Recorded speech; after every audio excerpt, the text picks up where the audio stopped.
Hello, everybody. See, your mic is on.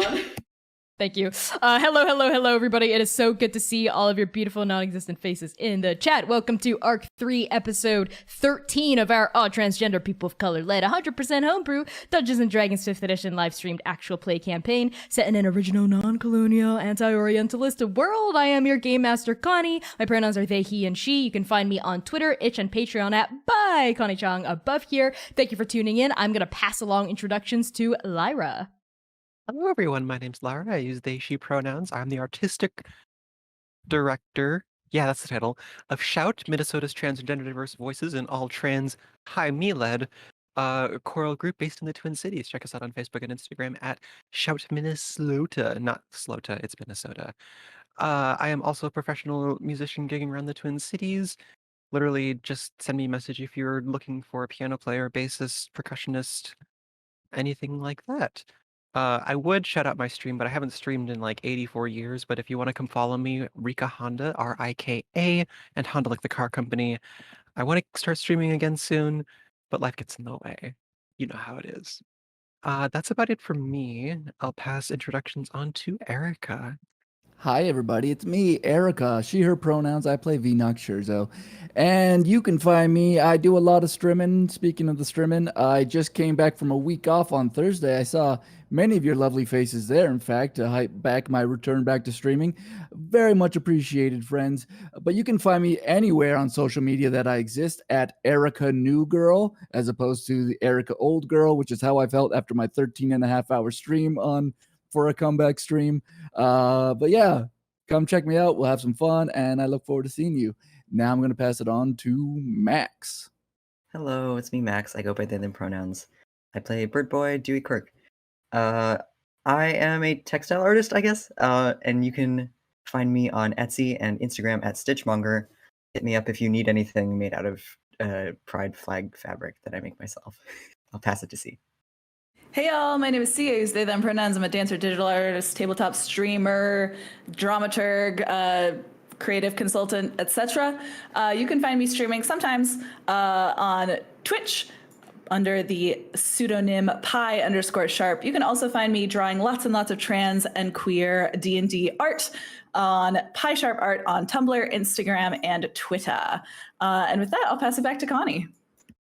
Heck yeah. Okay, so just as always, a big shout out to our Patreon Paragons. These are patrons pledged to our highest tier on Patreon, and we just want to give a big thank you to Abigail Rytel, Azura, Brooke Bright, Charles, Cora Eckert, Lex Slater, Moonflower T, Nicole Villacres, Purple Mouse, and Risa.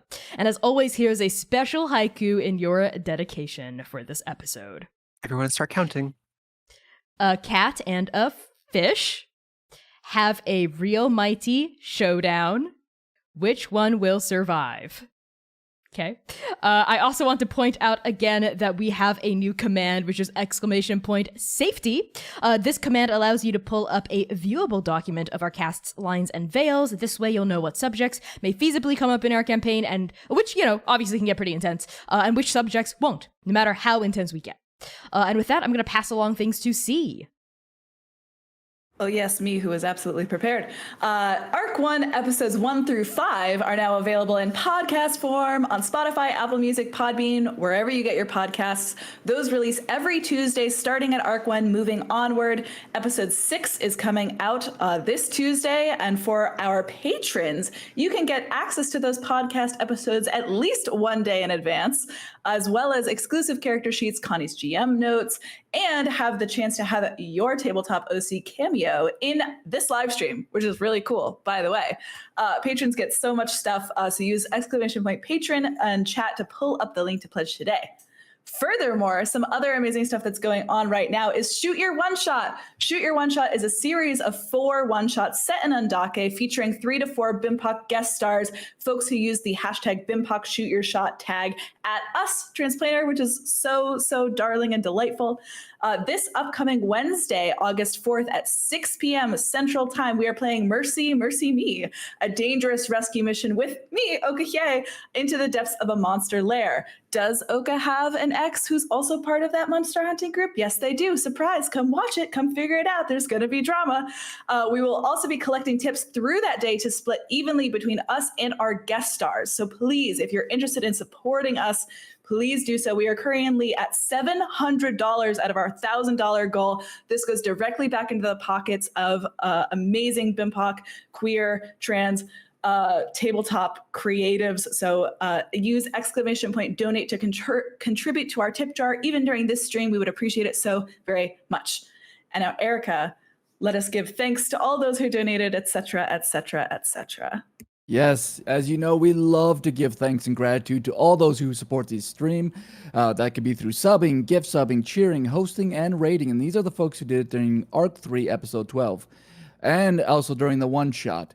Erica Newgirl, Crude Imposter Nightbright, Risa Malima, an anonymous cheerer, Rika Honda, Hannah May Create, Pie Sharp, Scruffusus, Frozen Gus, Rosenthorns, Brad Beebe, and Chill Acres. Thank you so freaking much. Moving on to this episode, we do have a 25 sub goal, and the 5 subs nets us a point of collective inspiration.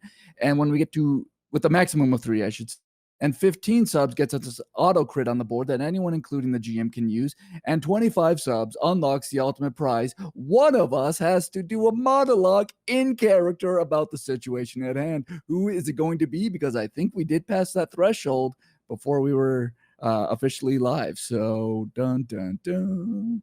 Do we want to do that? No, or do we want to work that later? You know what? Let's do it now. So why don't all of you all pick a number between 1 and 4? I've got my trusty D4 here. Okay. Erica, can you do it on the other side? Because V... Oh, yes. There we go. Okay. All right. It's been decided. Put your fingies down. 2 is my number. I always forget what our numbers are. And with that, Max, could you please remind me what I need to know about from last week's episode? I will, because I definitely remember it like it was yesterday. If you have the same memory as I do, which is to say not great, you can always get to our recap document with summaries of every episode and arc by going to bit.ly/transrecap or by using !recap in the chat. Here is what happened last time.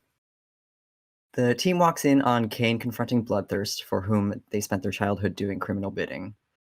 Kane is barely holding it together, fueled by their need to exact vengeance on him.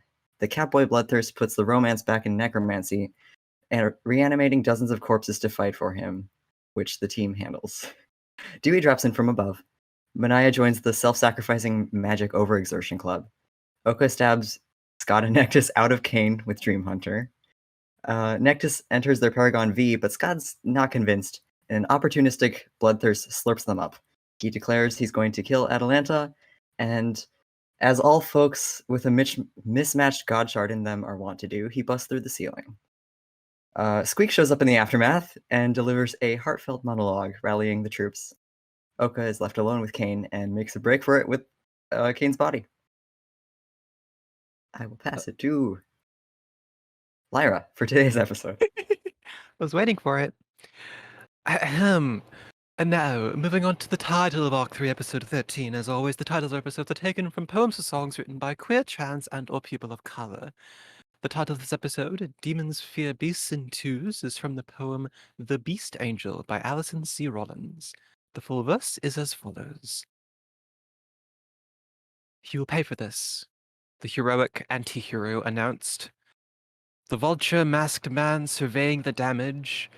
The clinical centaur now spooked, his hind legs reared as if to say, demons fear beasts in twos. Thank you so much, Lyra. Before we move on to the content warnings for this episode, a very special announcement. You may have noticed it on our waiting room screen. We are officially sponsored by Roll20. Yes, check it out. Our auto crit die is now the pink die, the pink D20 that is featured on Roll20's website. We are so excited and so proud to have been chosen to be a part of their Roll20 Spotlight program. Check them out. They're great. It's a great virtual tabletop character sheet compendium that you can use to track your characters in your own home 5e campaign. So we're very proud to be sponsored by them. It's also free. It is free. It is 100% free. They have like paid tiers with optional fun goodies you can get that are also quite cheap per month. So give Roll20 a follow, check them out, make an account today, make a campaign today, say Transplanar sent you. So yay! If we do hit that auto create, you'll get to see the Roll20 pink die in the corner of my GM box here. So now, let's move on to the session itself after our big thank you to Roll20. Just as a reminder, as always, Transplanar RPG is set in a grim, dark, gritty fantasy world that deals with difficult subjects that are potentially triggering to some viewers. Some content warnings for this campaign, as a result, may include fantasy violence, death of loved ones, horror, gore, toxic and abusive relationships, guns, natural disasters, alcohol and substance use, addiction, memory loss, emotional trauma and baggage, self-destructive behavior, bloodletting, cults and cult-like behavior, and anxiety and panic attacks described in detail. If you need a list of these content warnings, use !CW in chat and !safety for a list of our casts, lines, and fails. So with that out of the way, let's begin. We open on a throne room. Not a bone-crafted throne room filled with blood and death, but a golden one, all opulent marble, tall arching ceilings, and dark burnished wood. Sitting upon its throne, we see Atalanta, poring over pages and pages of notes propped on a small table. She heaves a deep sigh, pinching the bridge of her nose. Being a ruler is hard. Being a ruler in the midst of an apocalypse is harder. Atalanta's ruminations are interrupted by the muffled sound of fighting. She looks up immediately, her eyes shining with adroitness, her gaze fixed on the massive gilded doors at the end of the hall, and we hear the clanging of weapons, the vibration of magic thrumming through the air, and the shouting of Atalanta's royal championship guard. She stands, her gills flaring in anticipation of the battle that's to come, raising her proud horned head. She throws out her hand, and the air around her palm shimmers, the weave tightening as she summons her trident out of thin air. The trident materializes in her hand. It has decorated motifs winding up its staff that depict kelp, the waves of Ingir Lake, its creatures. This is her mother's trident, as it was her mother's before hers and her mother before hers. It has served Atalanta for 23 years, and it will serve her again today. The doors burst open. Bloodthirst strides through, tossing the limp body of one of her royal guards to the side. He's glowing, enshrouded in a crimson light, his eyes bright and wild. He grins, revealing a row of razor-sharp, pearly white teeth, his black fur matted with other people's gore. He leaves a thick crimson mist in his wake that begins to fill the throne room. And every now and then we see the edges of Bloodthirst's body distorting as though something powerful and holographic were trapped underneath his fur. But for now, Bloodthirst holds strong as he approaches Atalanta. His prosthetic tail curved like a scorpion about to strike, the gem embedded in its tip glowing brighter than it ever has. And he says, "Atalanta, long time no see, my friend. How have you been? Hope you don't mind if I cut the pleasantries now. Hand over the championship, and I'll make your death swift." Atalanta readies her trident, narrowing her eyes. "I don't think so, Bloodthirst. You know the law. Besides, you're a terrible leader, and an even worse fighter." "You don't have the spine to lead Nabal through the cataclysm, Atalanta. No one does except for me. I always have. When I ruled Rasso, we were prosperous. We rivaled Talmud, Jukai, Tulong. Our name meant something." "Yeah, it meant fear." "Exactly. And fear means respect." "See, Bloodthirst, that's where you and I differ. I used to think like you. I used to act like you. I even used to look up to you, like all the hopefuls did. I even won your championship. But now I know ruling through fear is wrong. all it ever does is sow the seeds of discontent. Look at how you've treated those underneath you. Your servants, all they ever learn from you is pain and hatred. And one day that kicked dog is gonna bite back. And at that, Bloodthirst snarls, and the red light pulsating off his fur grows in intensity and shade. The mist rolling off his body starts to thicken. I've always hated dogs. And with that, he lunges at Atalanta, who throws her trident at him. And on the trident, slicing through the air, we are gonna cut to the sewers. Darkness, the smell of cavern, blood, dripping water. Dr. Aluso, their lab coat flapping, runs past the golden statues of Bloodthirst down this darkened corridor with moss-strewn rocks and stops in front of a low stone bridge that gaps a ditch filled with flowing sewer water. Oka? Oka, I know you're out there somewhere hiding. Please, I just want to help. Oka, where are you? Oka. What do you do? Oka, they've paused, kind of at the lip of one of these many, like, exit chambers out of this grand sewer hall, one could say, I guess. They pause, and their brow knits together, invisible as they are. Kane's weight kind of, like, sagged over their shoulders, making the wounds on their body bleed heavier. They pause. They turn over their shoulder, and the shadow that kind of encased their body in this dark invisibility just kind of like a glitch falling off of them as it just sloshes away. They look back. Oka, listen. You're in pain right now. I can tell. You're hurting. You're scared. You want to run away, but we need you, Oka. I almost believe that. I almost do. I want to. I want to so badly. I want to believe it. But you should have heard what the gods said. They turned away. Again. Skaad and Nektis are separated from each other. They're not in their right mind. Whatever they said to you, I'm sure they didn't mean it. What if they did? What if they're right? What if they've always been right? Oka, what do they say? They said that I was the enemy, that I was evil, that the stranger had me, and I don't know, what if it does? Dr. Luso approaches you carefully, right? Like their hand outstretched. As they look at your haggard body, the fear, anxiety, confusion, self-doubt just swirling in your double-pupiled gaze. Dr. Luso approaches. They reach out a hand to touch you on the chest. Do you let them? Yeah, I mean, I have cane slung over my shoulders, so I suppose they can't really hesitate, but they stiffen up and close their eyes. Dr. Luso's hand rests on your sternum. They close their eyes. And you feel just a boom, like a string on a guitar being plucked. And you feel this vibration sort of go through your body. It's almost pleasant, right? And you I think a sense of calm almost washes over you. Dr. Luso closes their eyes.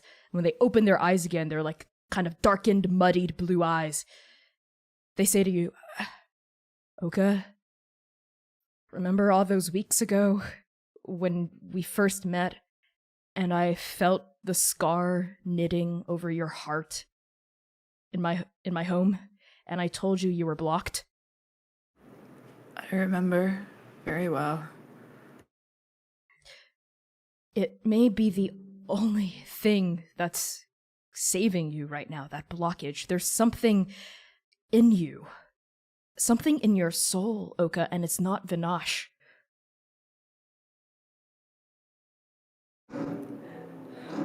I don't know. What if it's just me? What if it's always been there? No. No, Oka. This is something else. This is something like those creatures you protected the Kui from, like that scorpion thing you told me about when you were traveling to Dabathati. This is something else. This is something beyond the beyond. It's not you. It never has been. Let me help you.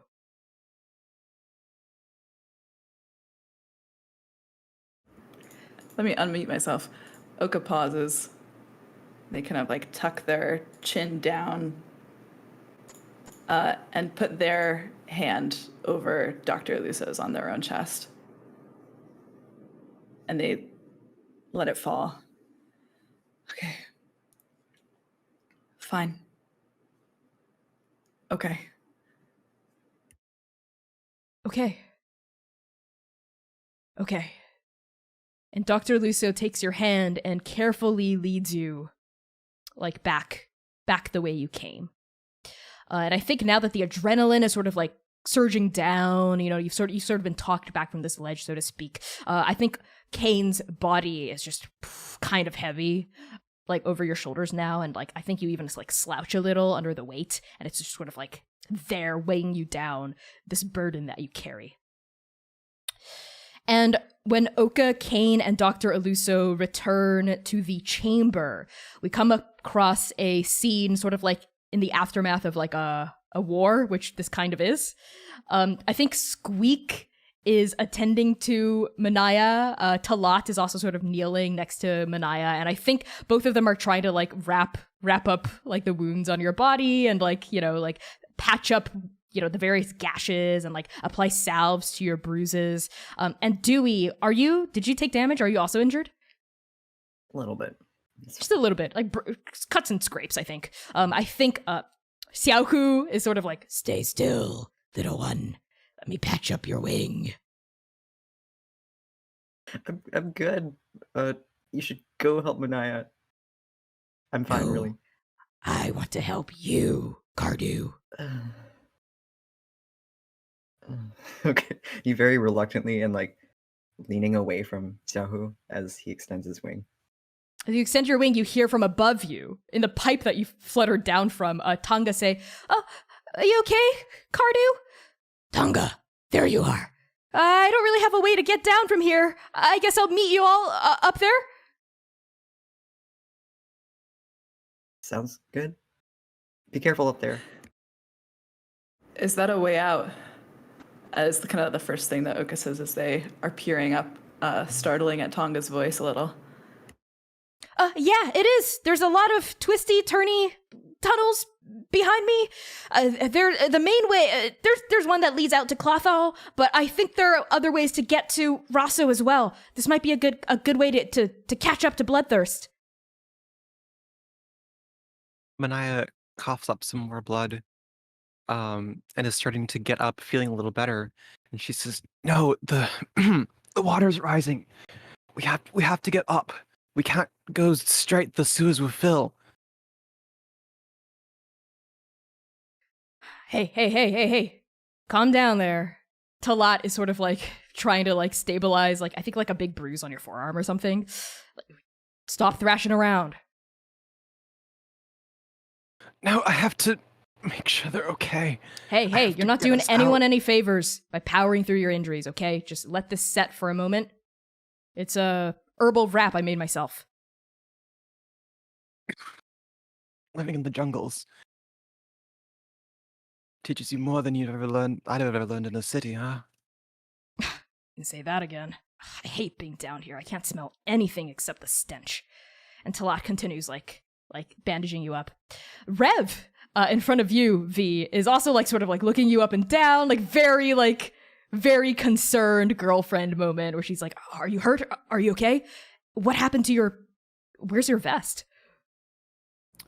Oh, I got, and I think this is like the first time V's like looking down and seeing like even the clothes that she knows she's wearing is like different. She's like, "Oh, I remember taking off my vest because I was just ready to go after Bloodthirst and Kane, and And then Nektis came in me, and I feel different. My clothes are a little different. Is this what happens? Rev looks at the little streaks of green in your hair, like the vest he threw off. Like, it's not like magical girl transformation moment that happened with Rev, right? It's just like a little bit, like halfway there. She's like, not quite exactly. Nektis, can you feel her? What is she saying to you? Does she speak? V listens and sort of listens deep, and I think all she hears is sort of Nektis's voice of, "We've got to go on. We've got to get to Skaad. We've got to move." Yes, this emotion of like urgency and fear.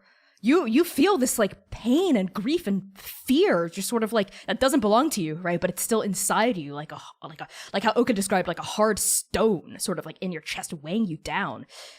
And you know that like Nektis is so like doesn't know what to do without Skaad, is like roiling, and maybe like even as you're like looking down, like you see like a little bit of like purple sparking off of like your skin, like off your pale skin, like clashing against like the green sheen to your body. All right, let's get going. Everyone good? Everyone patched up? Ready to go? Yes, move on. Okay. So due to this quick patching up, all 4 of you can restore 25 hit points, just based on this. So regain that, edit that on your character sheet. A much deserved patching up.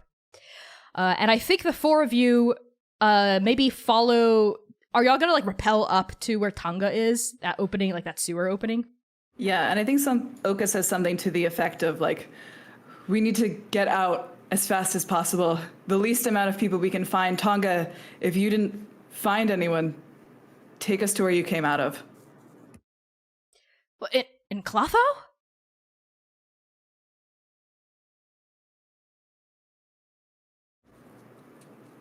Carnival's gone. It's safer than down here.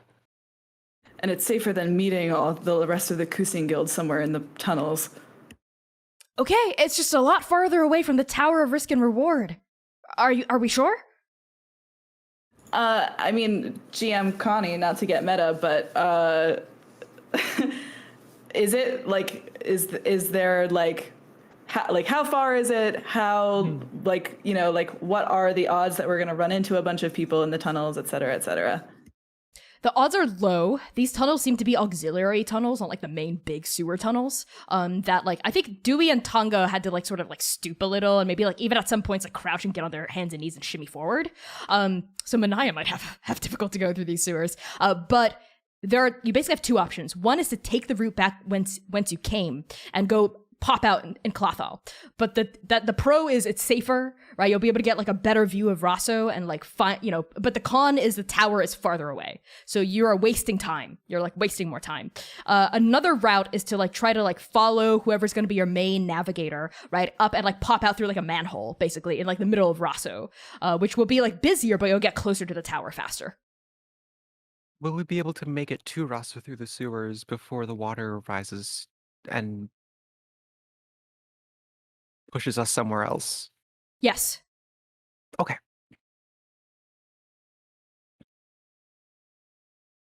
Oka is not confident about actually leading us there, but if there is someone in the party, as they would let them lead us into Rosso. Right. I think I remember the way. I think maybe Manaia is like on her feet now, maybe supported by Talat on one side and someone on the other side. Squeak. Squeak. I think Squeak like no. She's not big enough. She's squished like a little. Dewey's standing on Squeak's shoulders. And oh my god! So they add up to about 7 feet. Yes, I love that. Okay. Squeak and Dewey on one side, and Talat on the other. And Manaia starts trying to go faster than maybe her body's ready to go.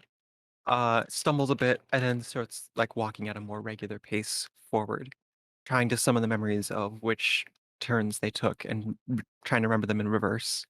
Okay. This is while after you've all rappelled up there. You're all easily able to get up to that little like sewer opening that Tonga is like peering out of. Like Talat's got a grappling hook, you know, like Oh, we're going to okay, never mind. yeah. Multiple of you can fly, cast magic. I think you're all able to like get up there quite quickly. And after you like, it's quite cramped, right? Like up there. How does Manaia get up there? I've got 50 feet of rope like V does. Yeah. So we could Yep. use that to get all the rest Is of us up Manaia there. in any shape to like climb up a rope 50 feet? It's think- fine. This is Okay. all fine. This is just, we Okay. don't have to All right. play this out. This is just getting just up a have- wall. If there are no actual got consequences shit. to this, I'm not going to make you roll for it. So the four of you and all your friends are able to get up this wall and get into the sewers. Okay. Okay. Don't worry about it. Making an executive decision here. All of us are like, don't we have consequences? And you're like, no, you Get out of the don't. sewer. Get out of this stinky hole in the ground. Okay. The four of you, led by Manaia, sort of like shimmy through the sewers, and I think Tonga's right behind you, and it's like, oh, we should go there. How about over here? You know, like I didn't really study the sewer maps of Rasso, and now I wish I did. But this is still my home. I'm still pretty familiar with the capital. And she's like helping guide you, right? And eventually you're like climbing up ladders, you know, shimmying down chutes, you know, climbing, shimmying. So why don't the four of you just make a group survival check to see how long it takes you, okay? I will take the highest result. So, anyone else got good Yeah. survival? So I rolled a net one. Yeah, you did. I got a I'm- 6. I'm going to use a point of personal inspiration. No need. I got a 19. Okay, perfect. Then All right, that makes sense.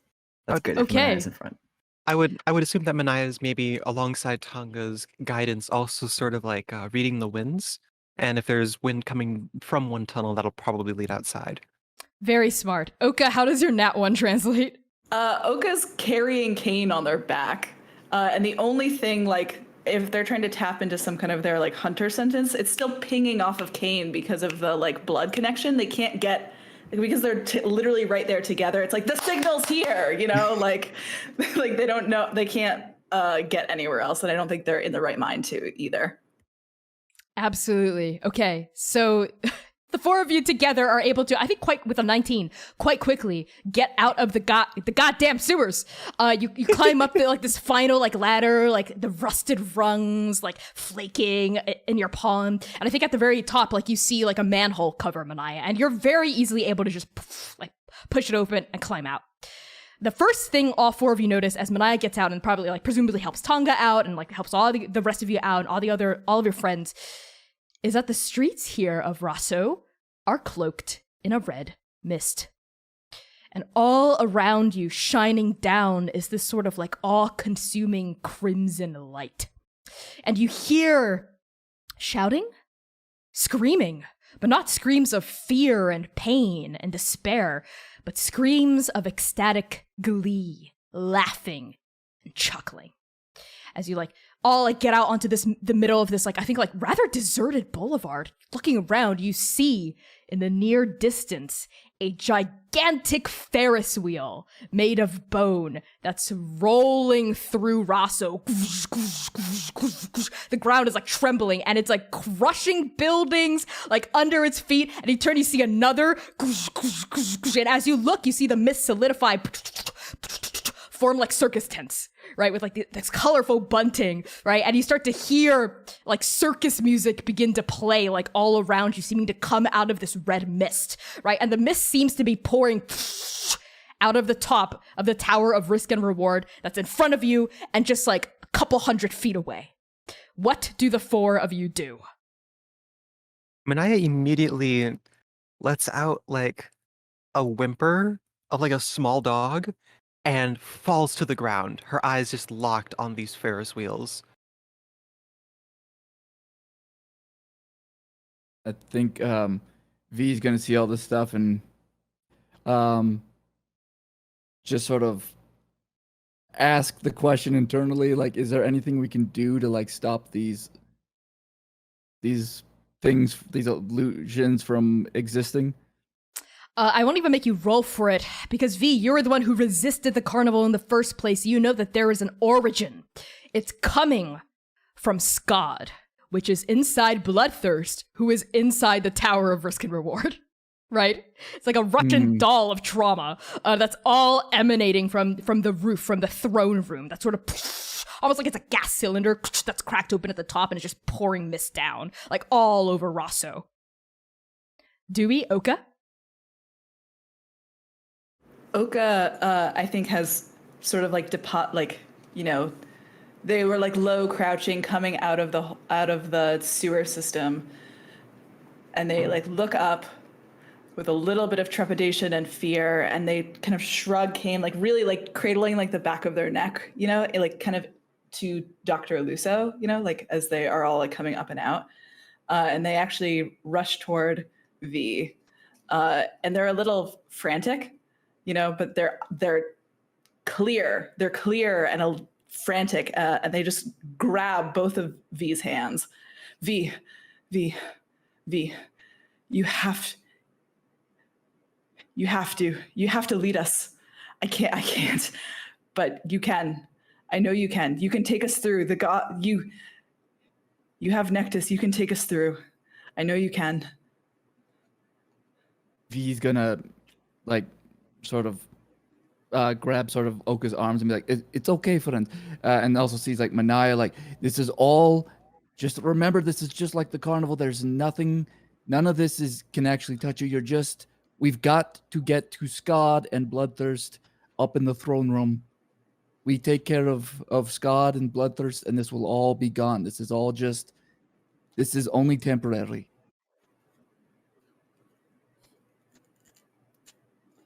You can do it.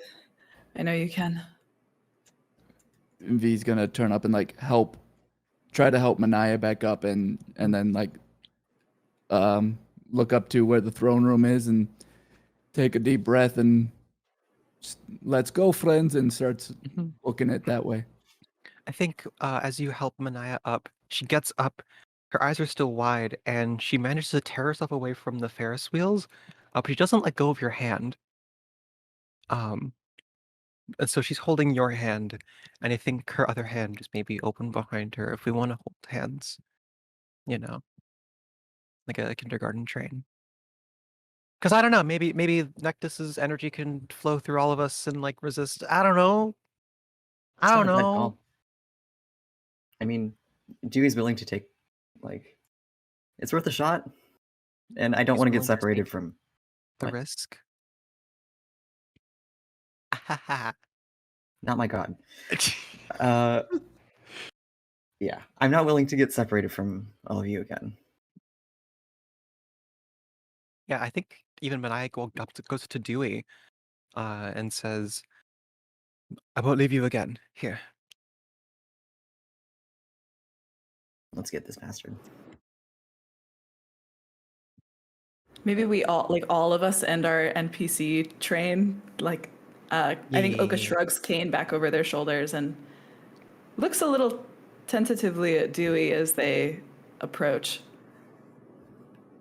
But then they extend their hand out to him. Dewey grabs it, and this is maybe the most confident. You don't shake his hand very often, but maybe this is the most confident. Dewey, your feathers are way less clammy than usual.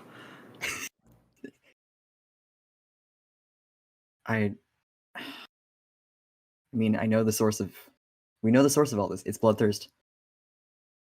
It's not as the unknown is what's hard, but we know what we have to do. Okay. With that, the four of you hold hands, forming a big daisy chain of yourselves and the NPCs, and you walk through the mist connected with V at the very front.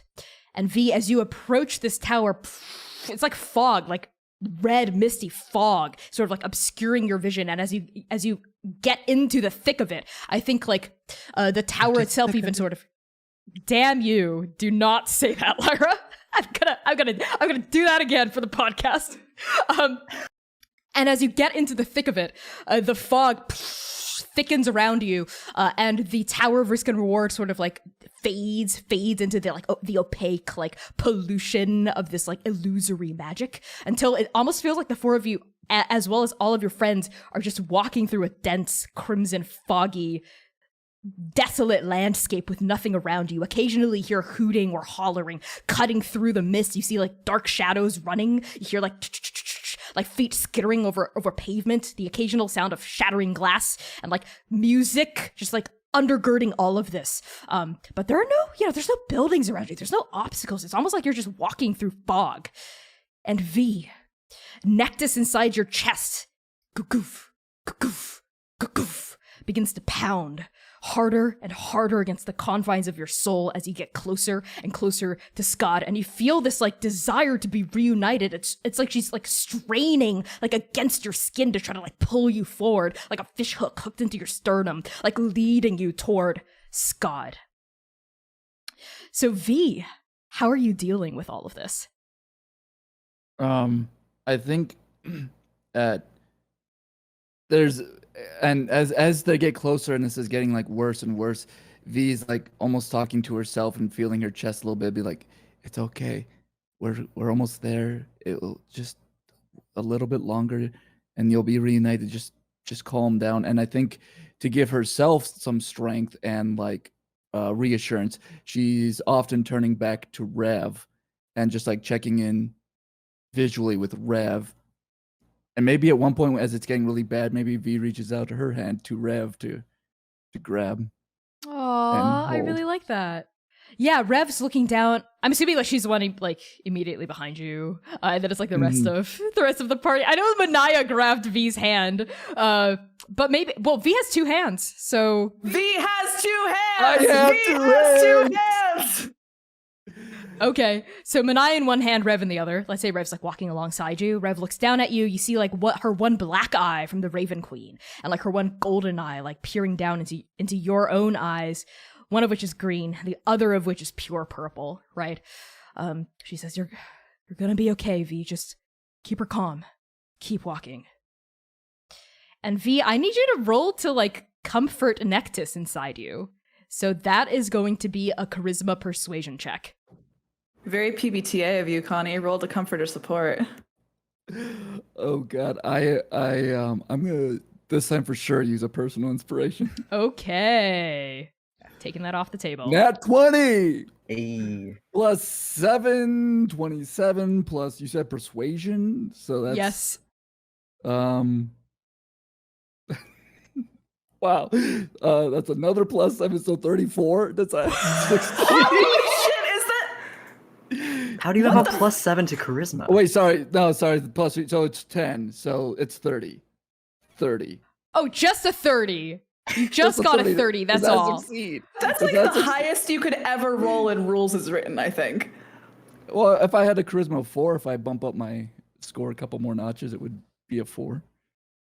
Okay, so with a 30, V, that being a nat 20, you feel Nektis still.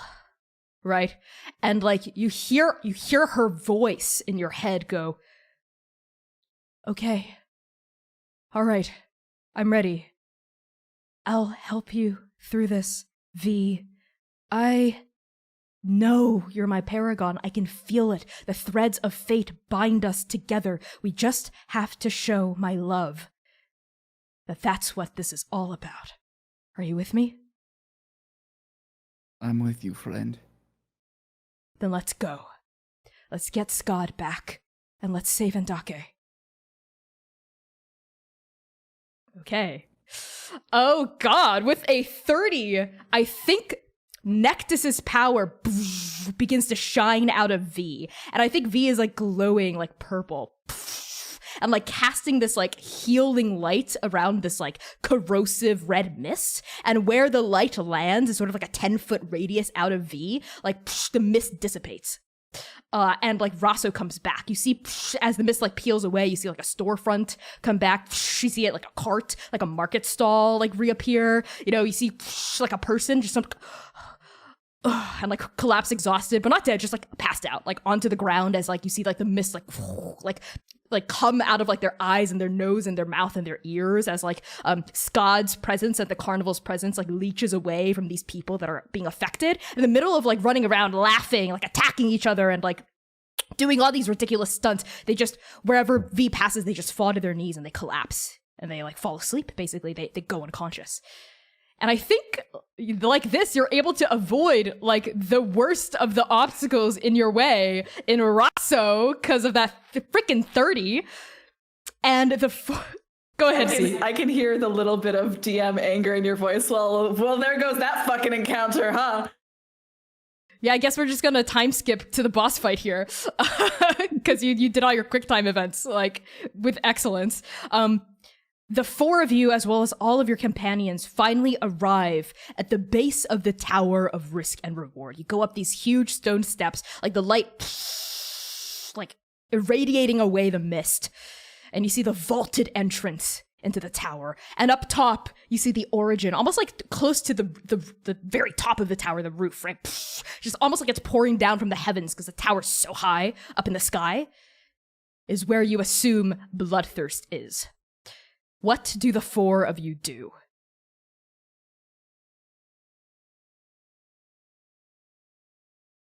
Are the lifts running? Right. Are there anyone who running what we consider elevators today?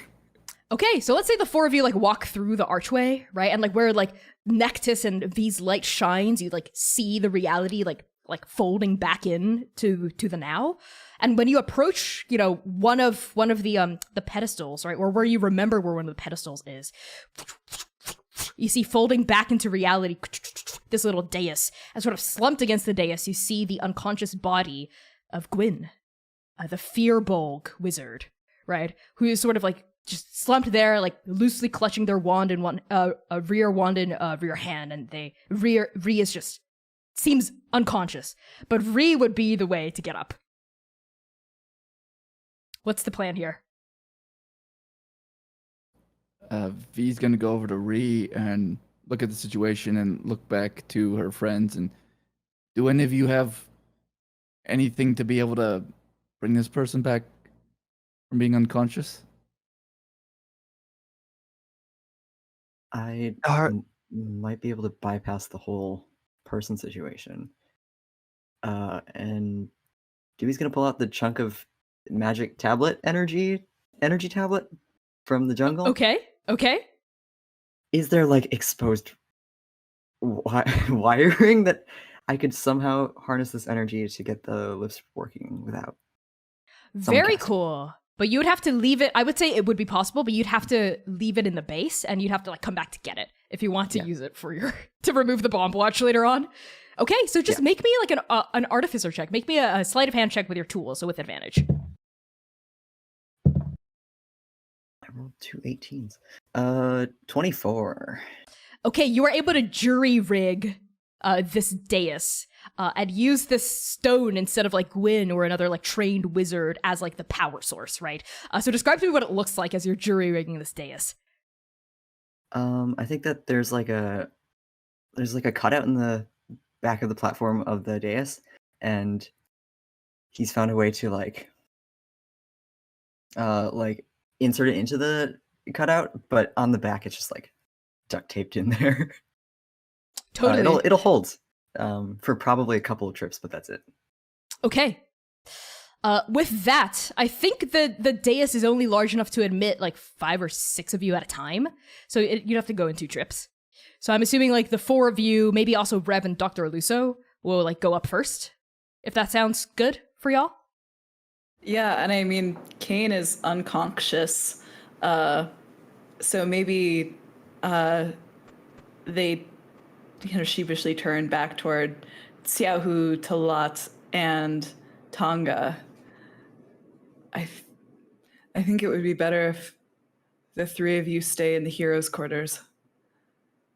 Back up again. And if you could take them, please. Absolutely the hell. Of course, Oka. Yes. Yes, we will, Xiaohu. Yes. Kane is as much a victim here as any of us. A murderous victim. What? We'll deal with that later. Justice will be served, but for now, they're unconscious and they're vulnerable, and yes, we'll go to the heroes' quarters, we'll keep an eye out, we'll make sure we're okay. But One go! more thing. Yes? And Manaia reaches into a pocket, one of her like side satchel sort of things, and she's gonna pull out a small box, open it up, and to reveal were they herbs that Gora gave me?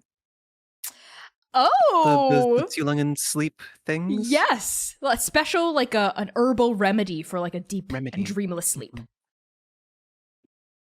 I don't know the details, but if any of you would find yourselves caught in the carnival, this should prevent any bad dreams or visions happening. Where did you get that? That is an extremely rare and powerful herb. I thought it Good had gone friend. extinct. A good friend from down south gave it to me. Wow. Well, that is worth a lot. Well, okay, thank you, Manaia. Yes. Oh, yes, thank you for giving it to us. We'll make sure to use it. Squeak, are you going to the Heroes' Quarter too? Yes. This is for those taking care of Kane in the Heroes' Quarter that we are going to leave behind. Yes. I'll go to the heroes' quarters too. I can't risk. So, no offense, but I can't risk dying. I've got kids to take care of. Squeak, this is not for resale. I know. It's for Kane and for everyone touched by the carnival. It'll be in good hands. Manaia hands it to Tonga. Oh! Ooh, I've got the rare herb. Ooh, how nice. All right, no time to waste. The 6 of you. Hold on, let me read that. There's only 5 of you. Wait, yes, there's 6. Rev and Dr. Aluso. There's no time to waste. The 6 of you. Go. Now. We'll be okay. I think Dewey is like hurrying people onto the platform, like pushing Squeak onto the platform, and then once Squeak is on, he gives Tonga a quick hug. See you on the other side, Cardew. See you on the other side. She like touches the side of your feathered face and nods. Then lowers her hand and boom, right, this light comes out. They discorporate as you beam them up to the heroes' quarters.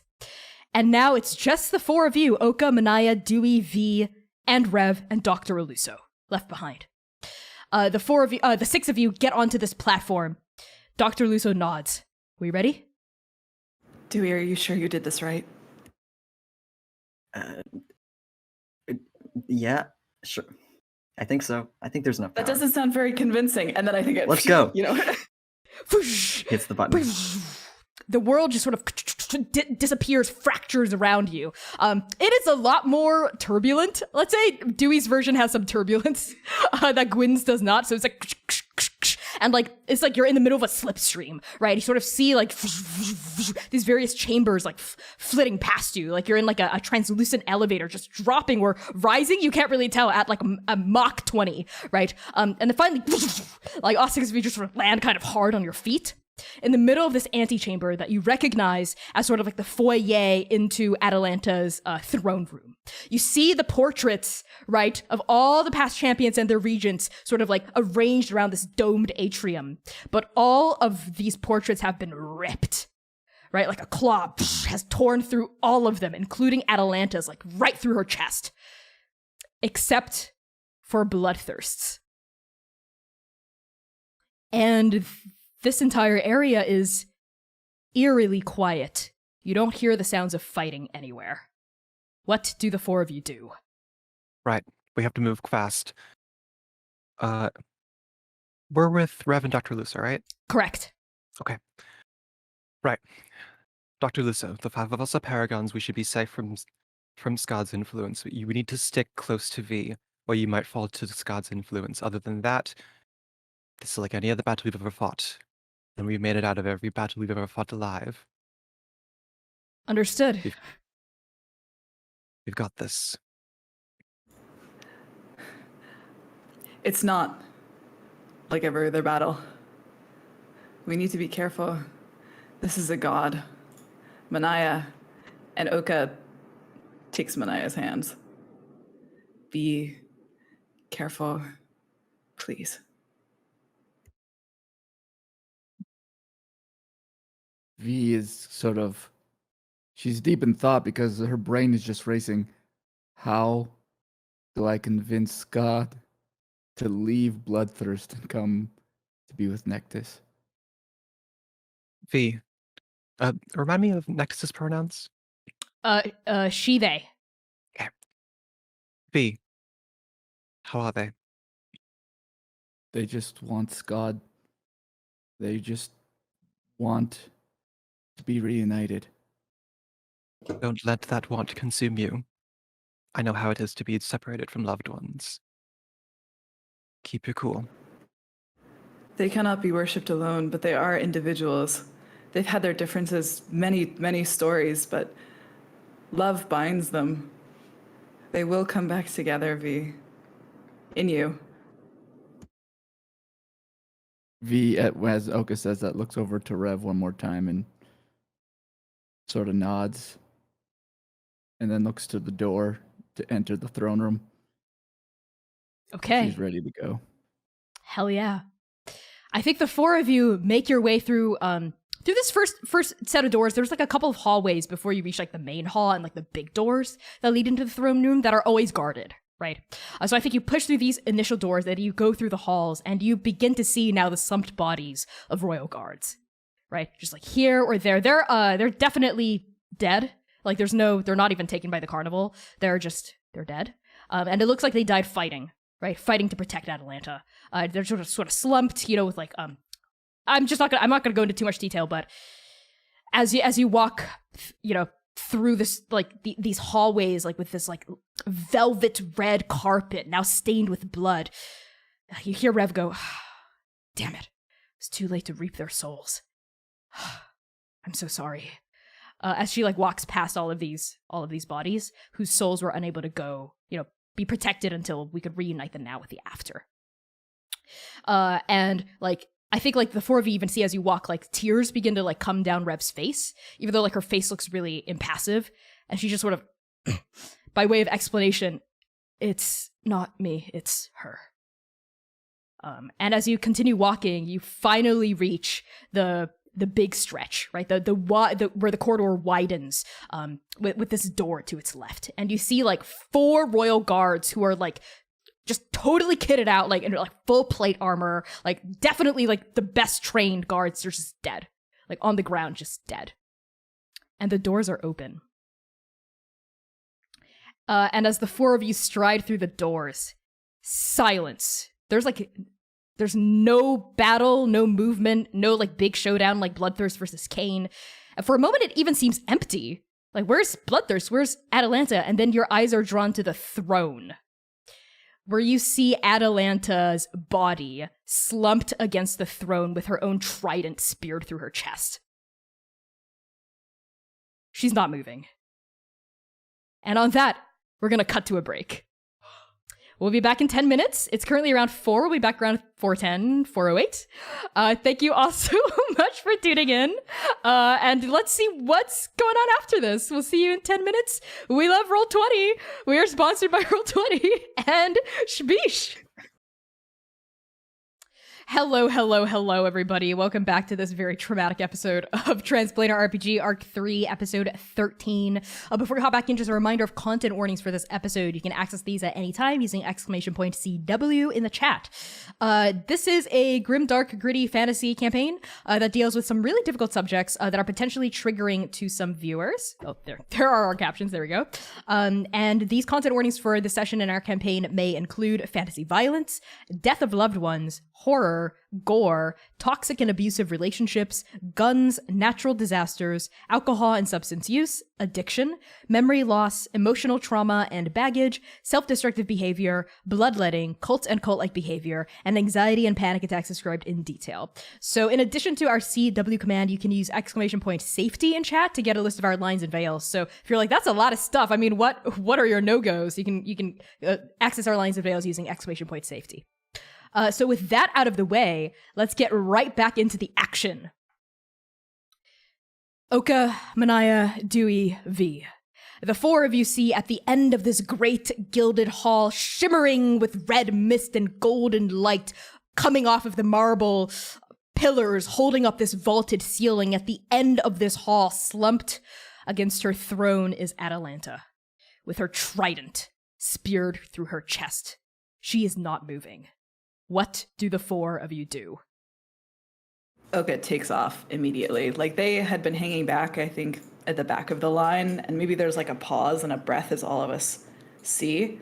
And Oka just no regard for traps, no regard for where Bloodthirst might be. They're moving with immense speed towards the throne.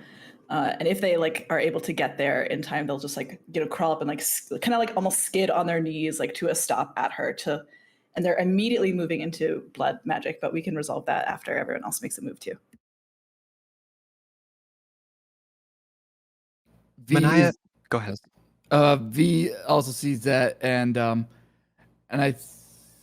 also is feeling almost as if Nektis's hand just wants to reach out, and looking, her chest feels like something is gonna burst out at any minute now. Seeing everything that's in there, and I think V isn't going to run like Oka is, but definitely looking around, moves in that direction, and is being a little bit more cautious about the surroundings, but is definitely heading towards Atlantis's body as well. Yeah, as soon as Oka takes off, Manaia is going to run after them, and maybe yell, "Oka, no!" But maybe, even though her injuries were healed, she's still a little bit hurt, so maybe she stumbles a little bit and is a little slower.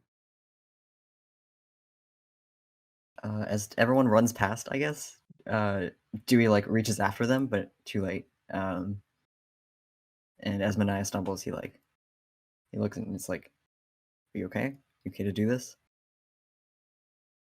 To Manaia? Mm-hmm. Yeah. Yes, Rev, can you...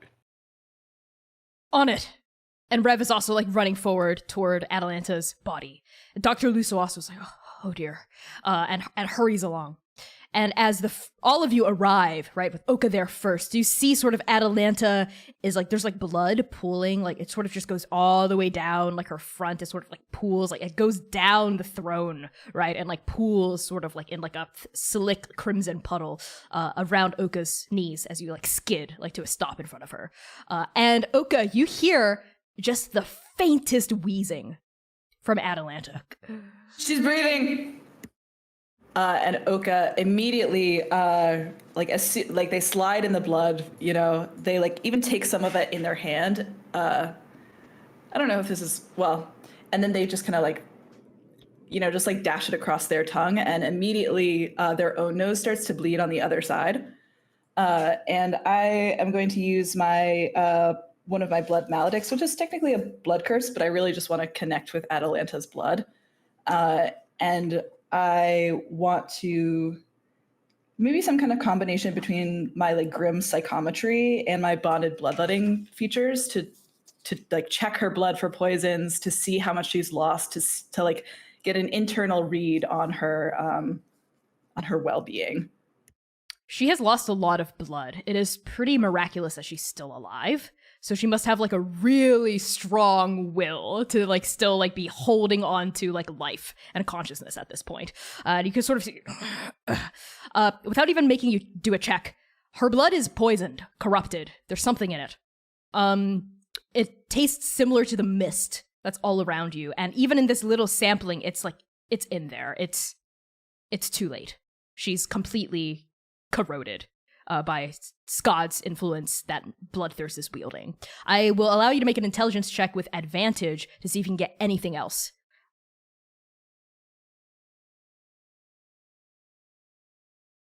Yeah, there was another natural one, but let me do some math. 15.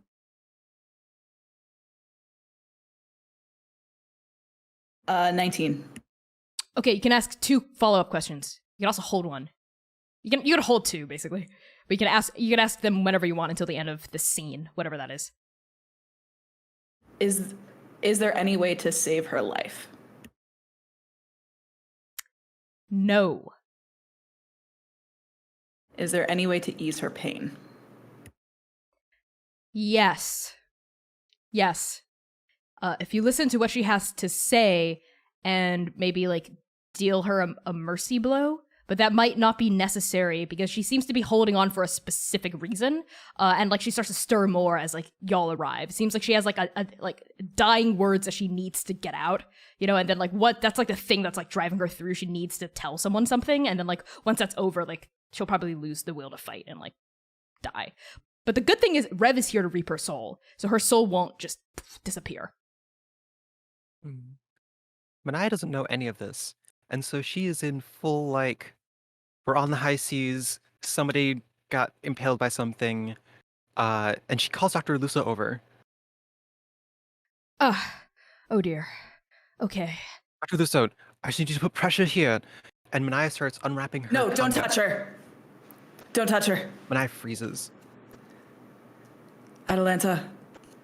And they like their hands are like slick with her blood, and they kind of like cup her cheek, and like one hand is like out holding Manaia back. Atalanta, we're here. We're here. Okay. And she just like coughs out blood. And Oka will use some of their like bloodletting to like stifle it. You know, like she's gonna bleed out anyway. They're holding it in. Okay. Manaia, Dewey, V, and you must be Rev. Listen very carefully. I don't have a lot of time left. You have to find the other Paragons. Please, you have to. You have to work together. Divided. We are. We will. Tell us. Why? Separated. Divided. We are nothing. But together, we stand strong. That's what he doesn't have. That's what Bloodthirst doesn't have. He's alone. He's always been alone. He's never let anyone in. You can't beat him just with brute strength or by yourself. You have to present a united front.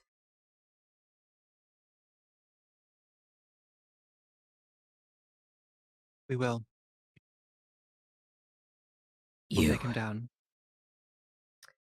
Atalanta reaches out with like a hand. This is taking like every ounce of her strength and reaches for you, V. V's gonna reach out with her hand and grasp it. And she's like holding onto your forearm really hard. She's like looking up at you. Tell Voska I love her. And her hand goes limp around your forearm. And in the moment that she dies, Rev, like Grim is out, like the scythe is out. Rev very quickly sweeps Grim like over Atalanta's body. And you see like the blade of Grim like glinting as you see like Atalanta's face just flash across the blade. And like all four of you also feel the weave like ripple a little as Rev takes her soul and stores it in Grim. V's gonna take a moment, like just still holding the arm, and then take her other hand like on it and just like gently like place it back in a way that feels just like a place on the body that just feels restful, even though it's too late. Oka, I think, seals up the wound. They grimace a little and, touch their head to Atalanta's and close her eyes. Maybe leaving like little pinpricks of blood behind. And they stand, clear their throat, grimace, and does the trident dissolve? No, it's still there. Okay. They take the hilt of the trident, and with one hand kind of on Atalanta's abdomen, they pull it out and immediately seal the wound up so it doesn't bleed anymore. And then they lay the trident across her lap and fold her hands over it.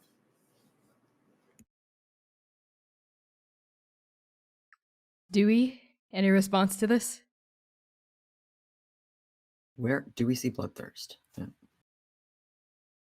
Bloodthirst is not here. And as there's sort of like a moment of like the four of you like a moment of silence, right? Like over like Atalanta's body.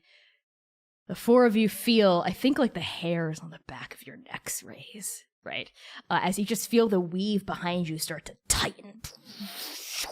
And you hear like a kind of a noise as the mist in the middle of this hall begins to solidify. What do the four of you do?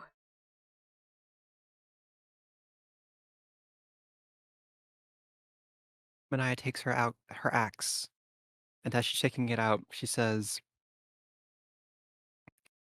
"For those we have lost, and for those we can yet save, V will carve you a path. If you can get to him, you can get to Skaad." Lead the way, friends. Oka draws Dream Hunter. Dewey draws his giant sword. As you draw your giant sword, you feel it like vibrate like in your hand, and you hear the voice go, "Is this happening? Are we finally doing this, Father? Finally?" We're doing it. Let's I don't think Dewey, he just like trails off and he just points the tip of the sword at the mist that's forming. Yes! Finally! I am unleashed! You finally allowed me to fly free! And in this moment, Dewey, as the mist starts to turn into something, your sword starts like the blade glows when the light sort of like disperses. And until the end of this day, this is a +1 sword for you. Because you have agreed to finally wield it with violence. So I was waiting Reward for for that violence. trigger for 3 arcs. I was waiting. Okay. The mist solidifies into not Bloodthirst, but a flight of stairs. That sort of just like unravel and unfold upward. And they seem to go through the ceiling.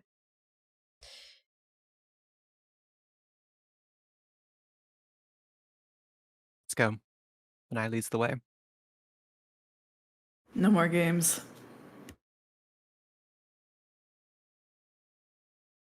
V puts a hand on her chest, which like it almost feels like something is about to burst through her chest. The energy is so fantastic at the moment. You'd be like, soon, Nektis, you'll be reunited soon, and starts walking towards the stairs. With perhaps V leading the way, right? This like force is just like pulling. It's like, again, like that fishing line just pulling you. You know it's up there. You have to go. The 4 of you, Rev and Dr. Luso, ascend the stairs. And they're as solid as stone, right? Even though they appear to be made out of red mist. And as soon as like the last of you, let's say it's Dr. Luso trailing behind, like steps off the last stair, like it turns to mist again and like unfolds out from underneath them. But it holds long enough for all 4 of you to reach the top of the ceiling. And as you go to the very top, V, you go through the ceiling. Like the ceiling has been made incorporeal. So you stick your head out through the ceiling and you walk up. You VC first, and the rest of you see this as well as you also ascend. The roof of the Tower of Risk and Reward. You're on the very roof. Space has sort of been bent to sort of like tessellate you all the way up there. And it's just like, you see like the night sky above you. At this point, it's evening. It's just completely black. No stars. And it's a massive roof, right? And there are no railings. It just ends, sort of like an infinity pool. Like it's like an empty arena, like a massive circular arena, and like winds and mist, red mist are just sort of like roiling and pouring off of a central point. And as all 6 of you ascend and finally like step onto this roof, you see Bloodthirst. Standing in the middle of this roof, mist is just pouring off his body, right? Filling this arena. And at his feet lies Cain. And he calls out across this like empty battlefield toward the 6 of you. Don't worry. I didn't kill your friends in the heroes' quarters. Just took them into the carnival for a little ride. What do you say we talk, Me, the 4 of you, and you. Also gestures toward Rev. I don't know who you are. Turns to Dr. Aluso, but you're not important because you're not a Paragon, are ya? You know, Skaad's been saying some real interesting things to me. And you see, like, the edges of his fur, like, vibrate as he says this. And wow, that is one powerful presence inside my body, but I gotta tell you, I can control it. I don't know what it is, but I can control this power for now. And I know that if the 5 of you help me, perhaps I'll learn how to control it forever. What do you say? You want to talk? What do the 4 of you do? I think V is going to lead with, I've come here for Skaad.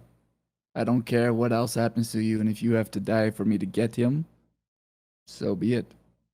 Didn't your mommy ever teach you to share your toys? No. This is mine. I think V is going to look at it back at her friends. No, the fuck. It's not. It's hers. Says who? Fate? Fuck fate! I am blood fucking thirst. Everything I've ever gotten in my life, I have clawed out of the hands of someone who refused to give it to me. I spit in the face of your so-called destiny. Maybe I wasn't born a Paragon, but gods damn it, I will become one.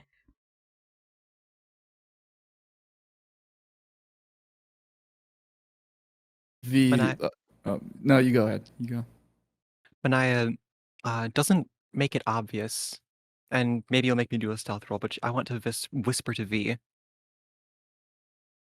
Keep him talking.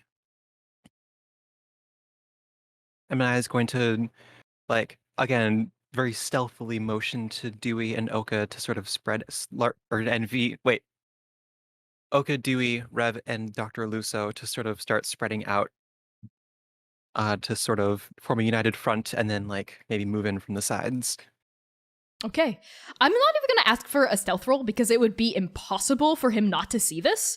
But I don't think he's going to attack you as you start to fan out, right? He's keeping an eye on you as you, like, start to fan out, but there's no, like, sudden movements yet. V, what do you say? V's going to turn back to Bloodthirst, and at first she's going to say, you know, there was a time where I was exactly like you. I didn't believe in fate. I didn't believe in destiny. But there are things happening right now that I wish I could explain. There are things that I wish I could tell you right now, and I think V's like almost like feeling Nektis like rising up like in a little bit, like almost, and then suddenly out of her mouth is just Nektis's voice of Skaad, I'm here. Just please, he's not right for you. You know he's not right for you. Please come back to me. Oh, no. No, you don't. And you sort of see, like, Bloodthirst's, like, face, sort of like Kane's, like, distend, as you see, like, another, Skaad's face sort of, like, come out of it a little bit, like this freckled face, you know, with red hair and, like, these, like, wide brown eyes, but then through sheer force of will, Bloodthirst just, and, like, the face, like, is, like, shoved back in, but it seems to be, like, hurting Bloodthirst as he does this. No! Damn it, you! Stop it! Stop using your tricks, Who says the 5 of you get to be the heroes of this story, huh? What about me? What about the rest of us? Don't we get a part to play in this? You chose your part to play. This is your part to play. We all have a choice. Sure, the gods descended upon us. You think we fucking asked for this? No. You chose a long time ago what your part to play was. And Oka looks down at Kane. You, four-pupiled freak.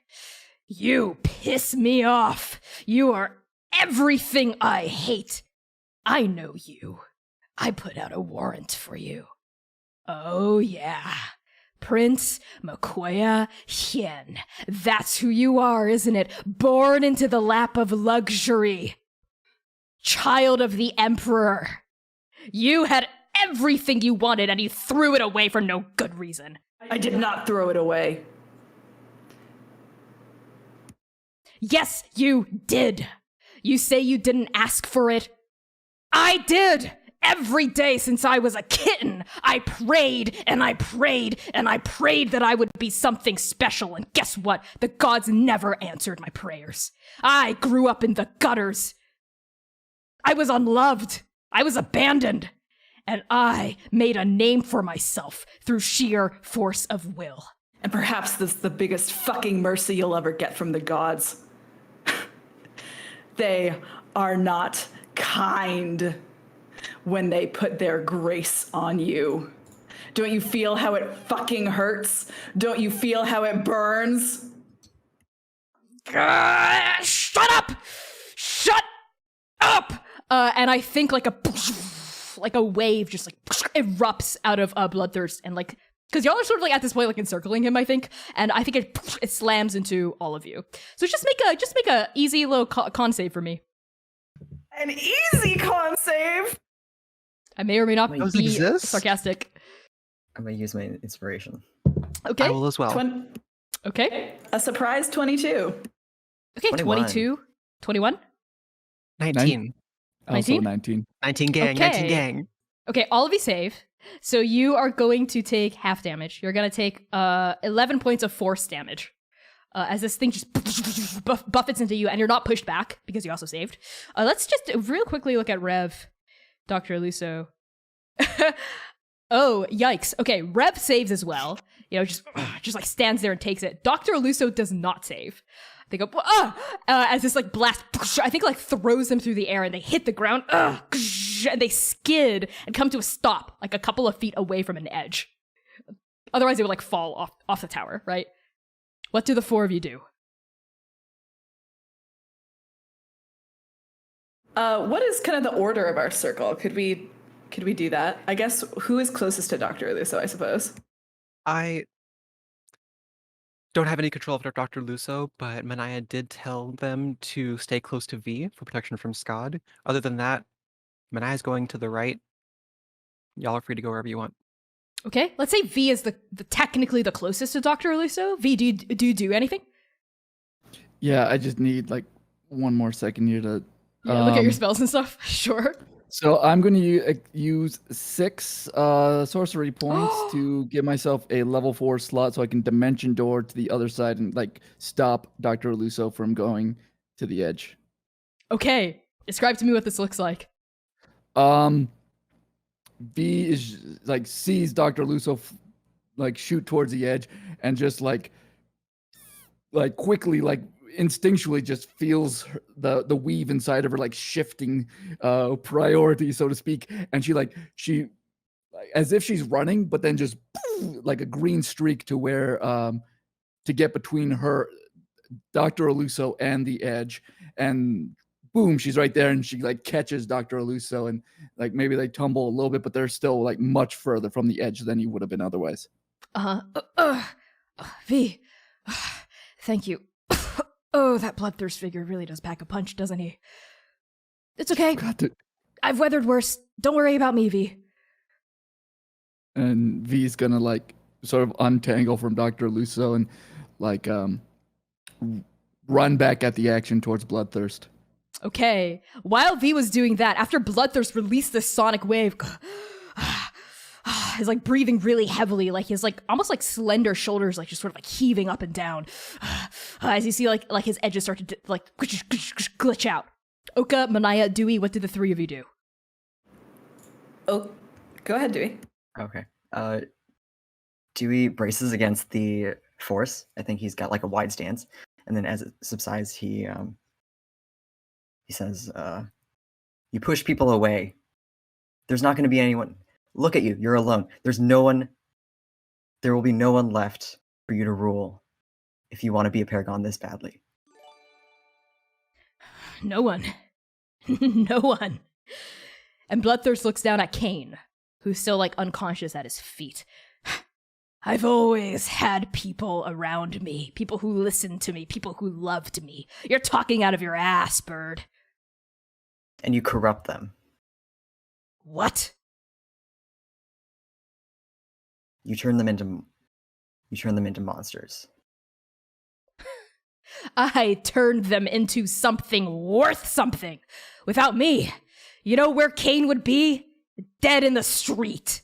They owe their life to me. These ungrateful orphans all owe their lives to me.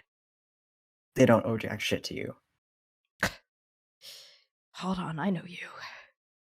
That's right, yeah. I recognize you. Cardew Quirk, isn't it?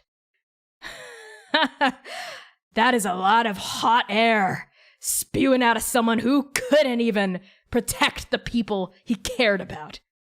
At least my mentors, my mentees survived.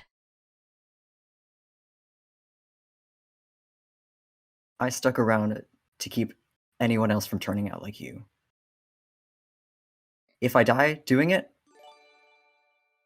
so be it. But I'm not letting you corrupt anyone else. Big words from someone who fled the championship after, what was her name? Petal? Flower? Ah, right. We can talk history. I'm not letting it go on anymore. Then bring it on. Perhaps I'll have to beat some sense into the six of you.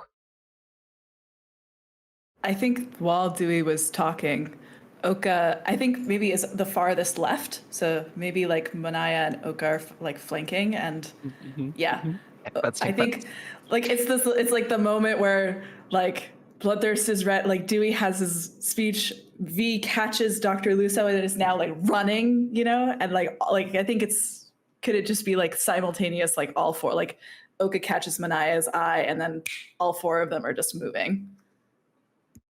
5, I guess, with Rev. Okay, sounds like we're entering battle against a dangerous foe as a team, to use a mechanic from Masks. So let's bring back our homebrew fight rules when we fought the Hydra Flare. Finally. Yeah? Yes. Okay. So instead of rolling for initiative, we're gonna have like kind of a loose initiative where y'all decide who goes first, right? And all of y'all and your allies will go first, and then Bloodthirst will have his turn, right? But depending on how you roll, just depending on the flow of the fiction, Bloodthirst might react to what you do, and like other people can like pitch in and like skip ahead in the quote unquote loose initiative order, etc. So who goes first? What's the plan here? Who does what? What do you do?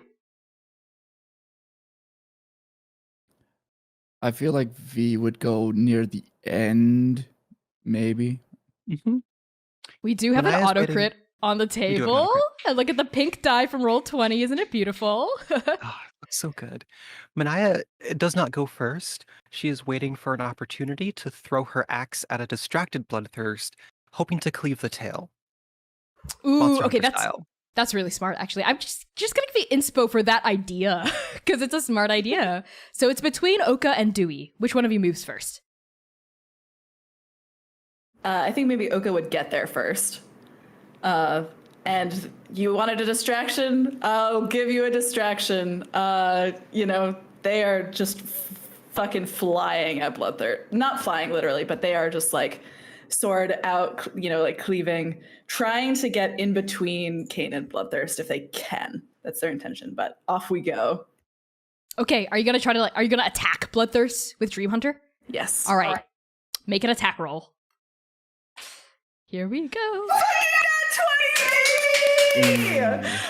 Sorry, that must have been so loud. That hurt my hands also. 26. bitch. Okay, on a natural 20, you either get to roll, like, you get, like, full damage and you get to roll it again, or you just roll twice and you get to pick an additional advantage. You get an additional opportunity. Hell fucking yeah. I'm gonna just roll the normal dice twice and take the opportunity, which is going to be that Bloodthirst is perhaps surprised and taken aback by the opportunity will be to distract Bloodthirst enough for Manaia for all of their party to like get a good angle on them. They're just gonna kind of like pivot them around and get in between Bloodthirst and Kane. Okay, so maybe the opportunity is everyone gets to go first before Bloodthirst can even react. How about that? Okay. Love that. Okay, roll double dice. Okay, that's gonna be so much dice. Other stuff can happen and I'll tell you how much damage it is shortly. Yeah, go ahead. As soon as Bloodthirst is facing away from Manaia and his attention is away, Manaia is going to throw her axe, aiming directly for his tail, but is going to, right after she throws it, book it in the same direction in case the axe misses. Okay, make a ranged attack roll with strength, I guess. Do I have proficiency? Yeah. Have you thrown your axe before? Do you do this often? I have. Okay. I'll let you decide if you have proficiency with this move or not.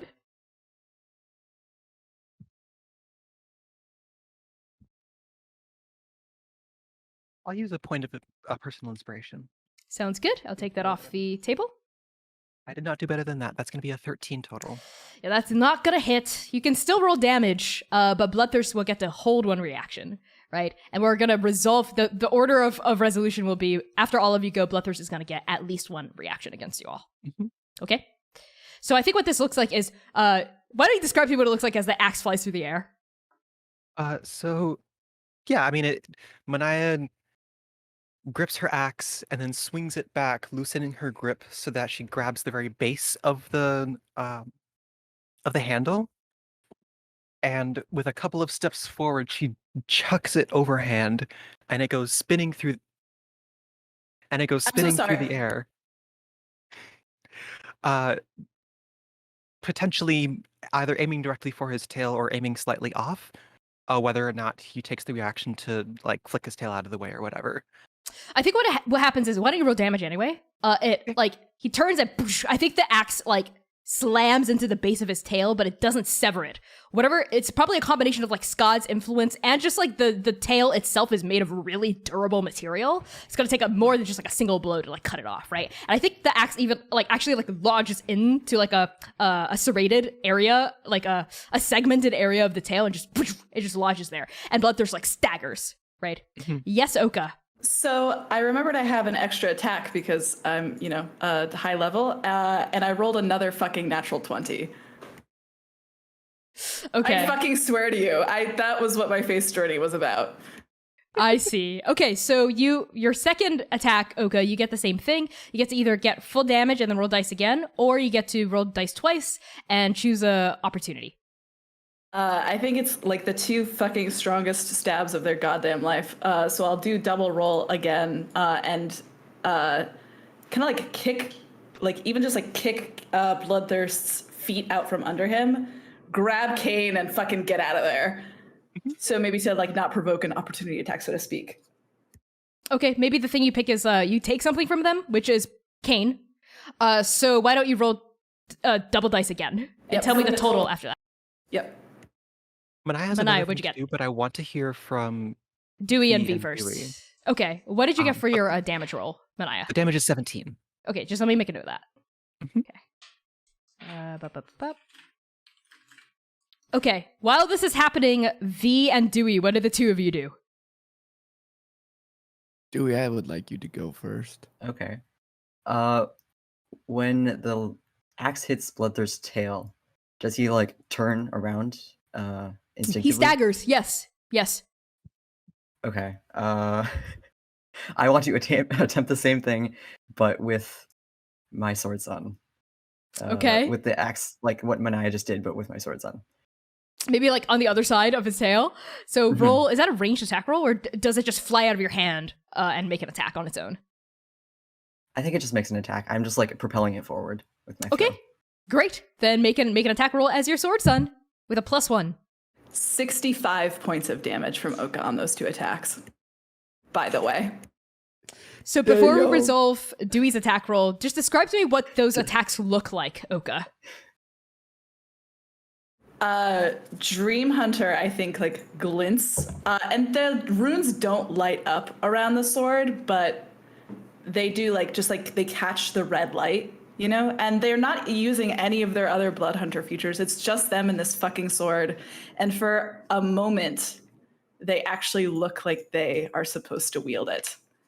That it's like so light and it just cuts through the air with so much power and so much grace and speed, and it's just an X across Bloodthirst's chest, and they like kick him in the chest and he falls, and they grab Kane, and they are just like, they pull back immediately for the axe to lodge in, and then for the sword son to come right after. Hell yeah. So what'd you get on your attack roll, Dewey? 19. That is also going to be a miss, but roll damage anyway, so I'll hold 2 reactions. I rolled 3 for damage. Wait, you also get I a got +1 to it because I got of a nat 1.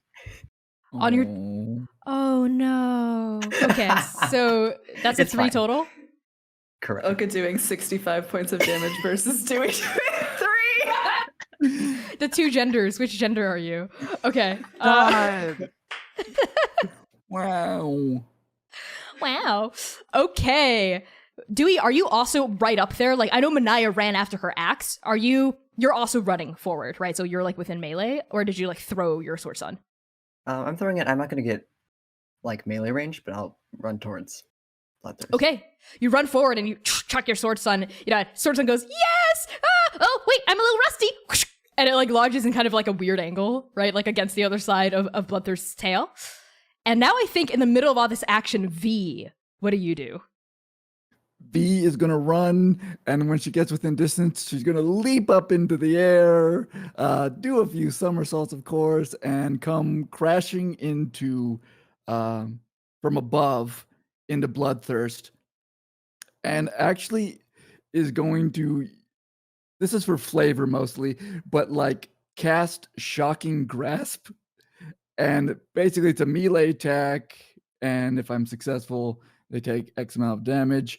But I would like to use the auto crit. I want this to be like, I want it to be, it's flavored with like, this isn't just V using magic. This is like Nektis reaching through V into Bloodthirst, trying to yank Skaad out of him. Okay, so make that attack. Well, I guess it's a nat 20. Wait, actually. So how does that work? Just roll. So you get, I'm assuming you're going to take the extra opportunity, which is to take something from Bloodthirst, which is what I'm assuming you're going to attempt to take Skaad from Bloodthirst, right? Yes. Okay. So why don't you just roll damage first? Double damage. All right. And that Okay. is, it's only a 9, so Okay. it's not a No powerful worries. spell. No worries. That is a nat 20, so I think you do it. V, describe to me what it looks like as you reach into Bloodthirst and start to yank Skaad out.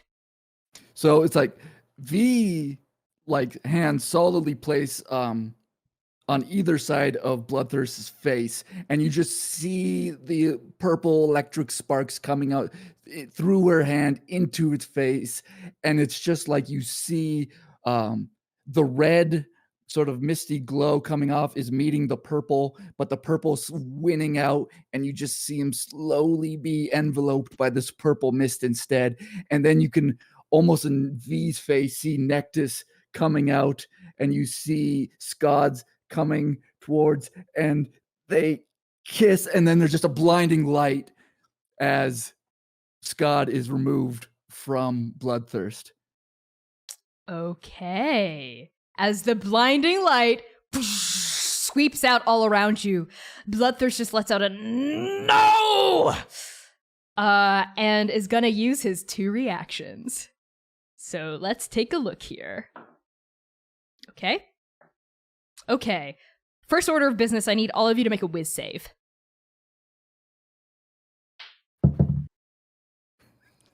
I have any personal inspiration? You have 1. I'll use it. Sounds good. We also have 3 Okay. collective. 20. Just a 20? Just a 20.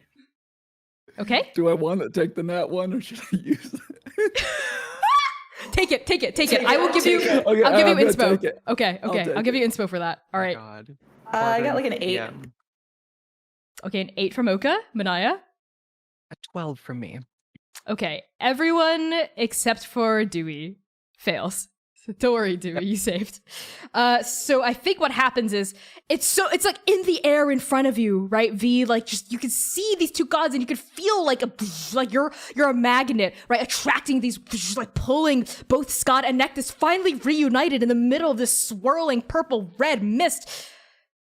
And then Skaad, due to your nat 1 with save, like is torn, like forcibly torn apart from Nektis, and you feel Nektis go, no, as Skaad is being pulled back into Bloodthirst's chest. And let's see, you see, V, what is, I'm gonna read this from what I prepped. What is your deepest desire? Oh God, why? Okay, having a good life with Rev, having one good thing in my life for the love of God, you're taking it from me. Goodbye, everybody. No, your deepest desire is to have a good life with Rev? Okay. Yes. I think the red mist and the purple mist around you swirls and forms Rev and yourself.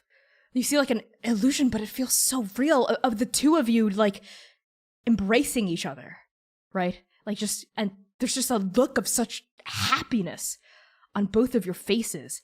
And you sort of hear Bloodthirst's voice cutting through the haze that just says, V, stop attacking me. We're not on different sides here. Listen, I can guarantee that which you desire if you just join forces with me. And because you failed, something about the illusion gets to you. So tell me, V, how do you falter and cede ground? I think V isn't even going to like try to get Nektis back, and I think V's just going to look around at her 3 friends here in the immediate vicinity and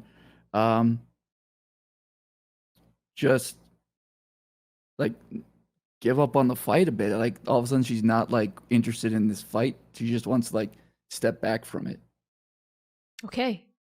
There's a faltering moment there.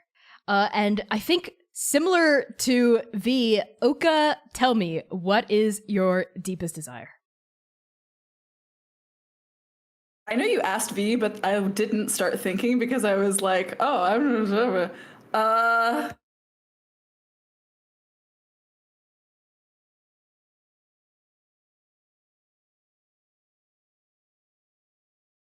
to be the Emperor of Too Long, Lord of 10,000 years, the dream blessed. And you see yourself on a throne. This mist like forms this image, wielding Dream Hunter, right? And you see like people kneeling in front of you as well. All of your enemies, everyone who ever rejected you, kneeling in front of you in reverence. And you also hear Bloodthirst's voice. I knew it. Listen, Makoya, Oka, I can give you what you want. Only I can give that to you. Can't you see? Join forces with me. We're not. We can work together. How do you falter and cede ground?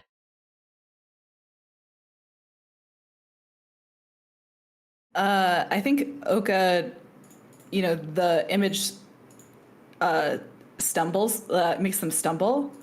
And I think Dream Hunter just kind of gets like planted, edge down kind of into the roof, and they are prone, I guess, with Kane also like flopped over them. Okay. And Manaia, what is your deepest desire?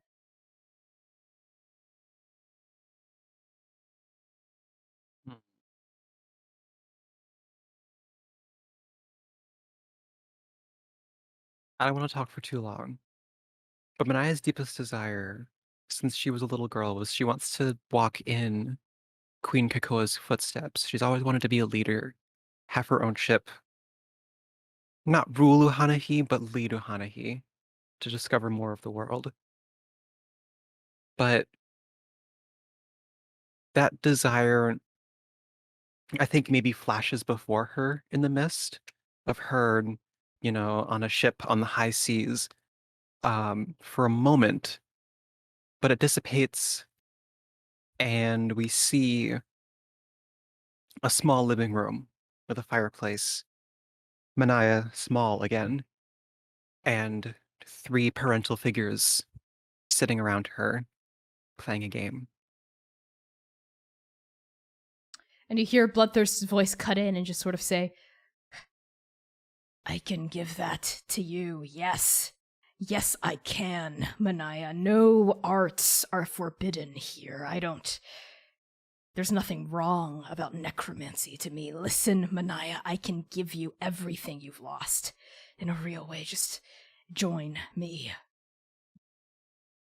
How do you falter and cede ground? Manaia is really, really close to Bloodhunter. Or Bloodthirst, sorry, not Dream Hunter, Bloodthirst. Okay. Yep. And her goal is to something with his tail, get the ruby off or to sever the tail or something. And maybe she's reaching for her axe and the tail to take another swing. But she stops right before her axe, that sign of violence that has brought harm and pain to harm and pain to so many. And she can't bring herself to grab her axe. Okay. But in that moment, Dewey, you saved. So, I mean, tell me anyway, what is your deepest desire?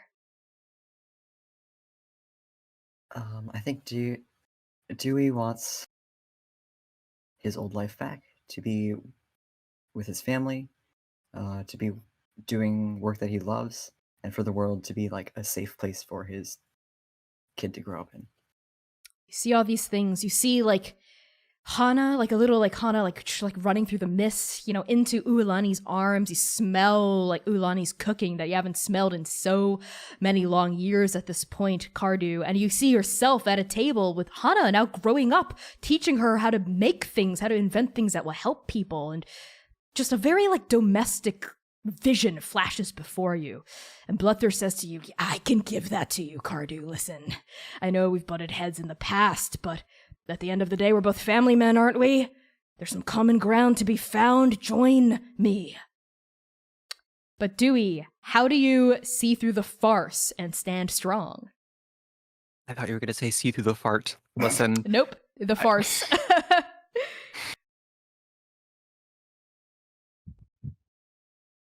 Dewey has seen people do impossible things, gain immense amounts of power, and he's also seen the people that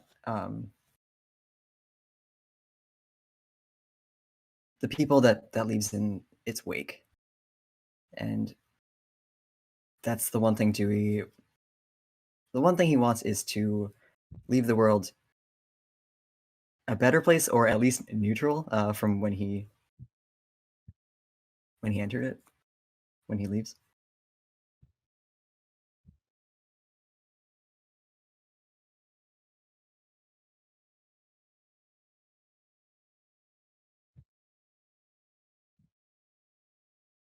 Oh man. How are you standing strong, Dewey?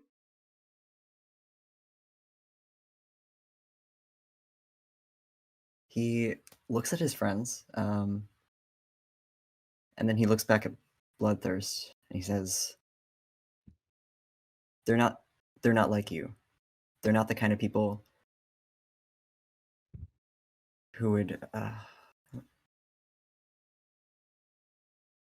would throw anyone they loved under the bus for power, for their own happiness. You don't know them. Okay. On these words, Dewey, something about it starts to clear the mist around Oka, Manaia, and V. And the monologue that we got from the very beginning is V. So V, I'm gonna ask you now. It's time for you to do a monologue and tell me how this monologue cuts through the haze, right? Like, revives that nat 20 from earlier, and how you just describe it to me, V. What do you say? No pressure. V, her heart just was feeling pulled out of this fight, and she's going to look over actually to Rev.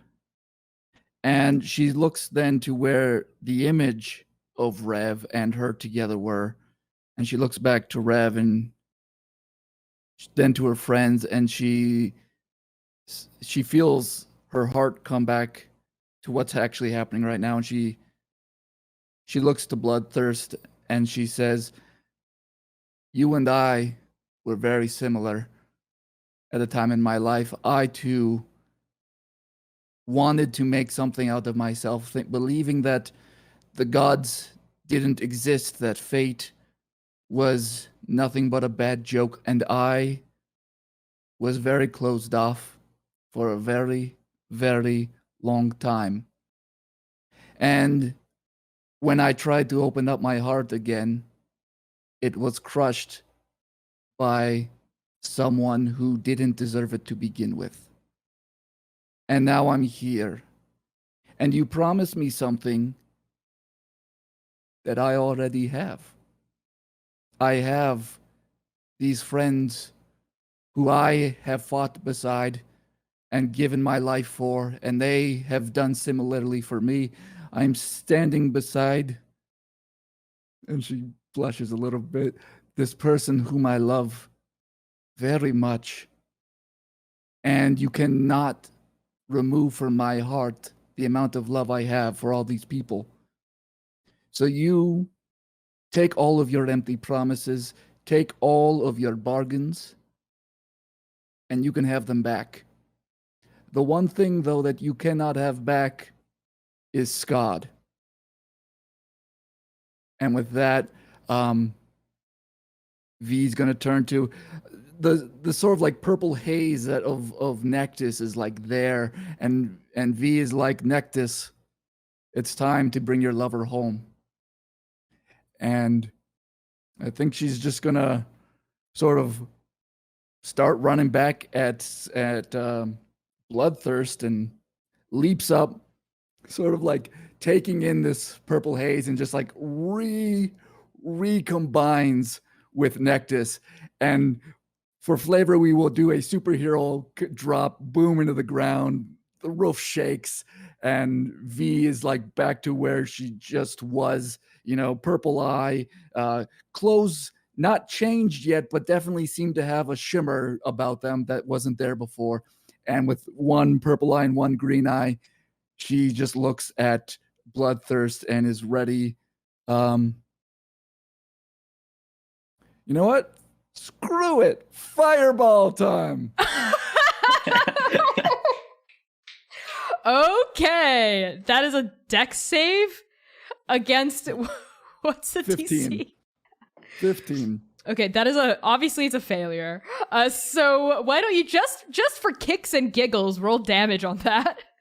All right. How many dice is it? Oh, God, 8d6. 8d6. Do you want to use a dice roller? No, so Depending on how you want to do this, you could roll 1d8 or however many of you have, and then multiply it up.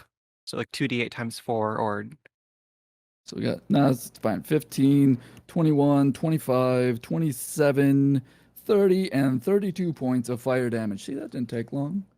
Erica is the only gay person who can do math. that's true. That is That's true. true. So V, describe to me how the fireball goes off and how that causes Skaad to pull out of Bloodthirst and reunite with Nektis inside you. You know what?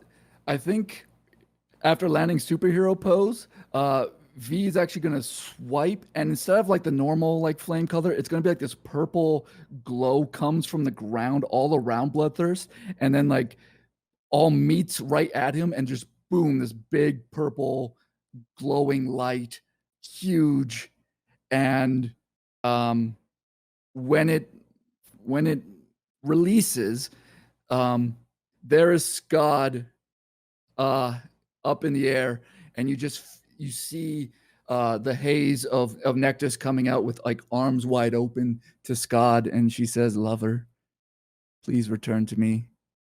Let's go home to our Paragon."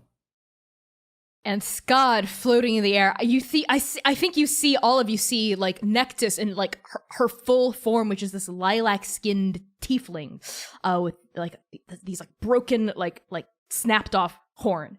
And she's got, like, a pair of bagpipes slung around her back, and she's, like, dressed in these, like, beautiful, like robes that are sort of cinched at the waist into trousers, and, like, this, like, dark black hair that's, like, shaved on either side, like, pulled up into a bun, looking down, at Skaad, who is, like, a half-elf with this, like, a bright red hair. That's where all the mist is coming from. The redness of their hair, like fire, sort of braided down their back with these freckles spackling their face.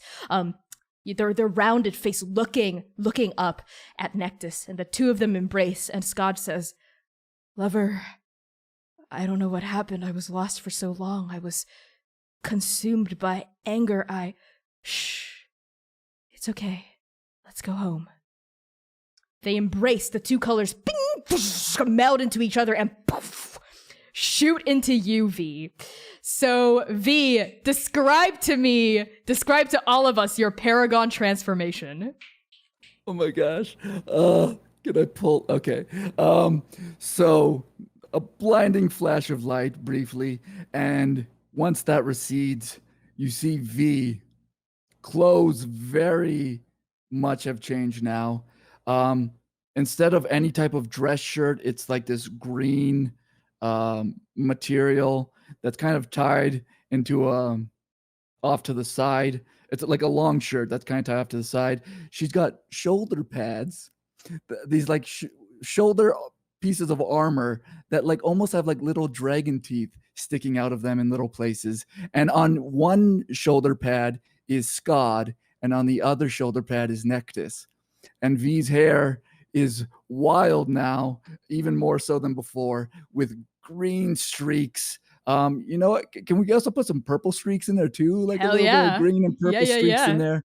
And I'm going to keep one eye purple, and the other eye is just more green. Like, and the shirt is Kelly green. Like there's just like shades of green all throughout. And she looks more noticeably, perhaps even more so dragon, even more like around the hairline and around the edges of her face is even more noticeably scale-like, greenish dark scales lining her face, almost like so it frames her face. And her she still has gloves on, but her diamond is no longer in her palm. It is at the center of a chest piece that glows Kelly green upon command. It's a new arcane focus instead of in her palm. Wow. Tune in for that art later this week. Wow. Okay. So were you floating in the air? Do you like settle down? Oh yeah. Oh yeah. Full magical girl. Bing. Boosh. And I think like on that, the mist just like a light just shoots out of you like a massive wave. Just like when Rev became the fully realized paragon of the Raven Queen, now like a shockwave of a green and purple and red light emanates out from the tower, and we see it sweeping across the roof, just like completely dispelling the red mist. We see it sweeping over the streets of Rosso, like slam into like a big rolling like bone Ferris wheel, and just like where it touches it, the Ferris wheel just disappears, like just dissipates, like it was like made of clouds, and it just dusts off into the air. It sweeps over these streets filled with red fog where people are sort of like cajoling, lost in revelry, drinking, doing, like I mentioned, like pulling these ridiculous stunts, like throwing knives at each other, and all of them just sort of like this one like halfling wielding a knife just like and like falls to the ground, drops the weapons, right? We see all of Rosso falling to the ground as the mist disperses, and Bloodthirst's carnival like stranglehold is lifted, and all these people just fall to the street, fall to the ground, safe, just resting and unconscious, and we like zoom out and we see all of Rosso as this massive force wave just dissipates over Ingir Lake, causing like these like sonic bursts, like ripples over the lake that like hit the shore and like rock these boats that are like on the surface of the lake. And now we pull back to you, V, as you finally settle back down onto the ground, your hair billowing out around you. And I need you to tell me, was that fireball lethal or was it non-lethal? It was non-lethal. Okay. Max's face. Lyra's face is like, seriously? What, V finally doesn't kill someone? You're all I like, can't do it. there's only one person here who I feel like should kill Bloodthirst. Eyes for Oka. Okay. Bloodthirst is in a crumpled heap on the ground. Like, his fur charred, like, at your feet, right? And his fur's charred, even blacker than it usually is, and his prosthetic tail has just been crumbled into dust. And you hear a plink as, like, the ruby drops to the ground, right? And he's just sort of, I think he's, like, on his knees, like drifting in and out of consciousness in front of you, V. V, what do you do? V, I think, looks to her friends, and also over to Kane, who I'm assuming is still unconscious over there.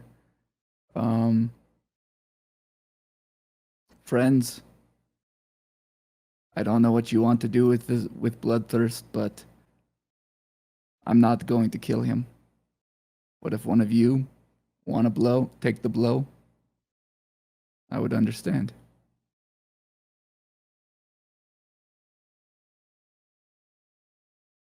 I think as the mist, as all of this was happening, the mist in front of Oka showing this emperor self, I suppose. They blink, they hear Dewey's words, they hear V's confrontation, and they take their sword out from where it had been stuck to the ground and they slash through it. They don't want to subjugate, they don't want to rule. They want to be loved like the emperor is loved by their people, by their family, by the gods. And as like all of these shockwaves go through, they kind of like kneel and like brace over Kane's unconscious body. And as V speaks finally, they look down at them. I think you hear like a as Kane begins to stir. What's happening? Where am I? What is this? Kane, are you awake? Kane's eyelids flutter, their silvery eyes, a little unfocused, looking up at your face. Oka? Hi. There's a lot to do. What is this? Where? I was... Skaad and Nektis were... They're where they belong now. But we still have a question for you. What's the question? Do you still want to kill Bloodthirst? I think at that, Kane sort of like wobbly gets up, like, to like a sitting position and like takes in all of this, right? All of this insanity. Sees V fully just glowing and like there's no breeze, but her hair is like flowing behind her. Sees charred Bloodthirst at her feet.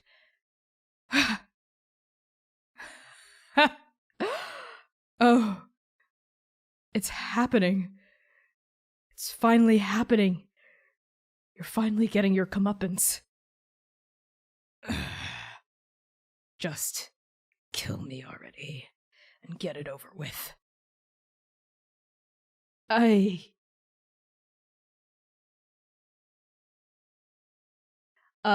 Kane slowly gets up, like pulls themselves, like to their full height.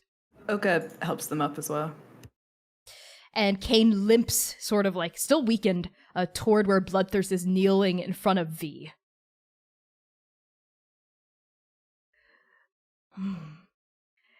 And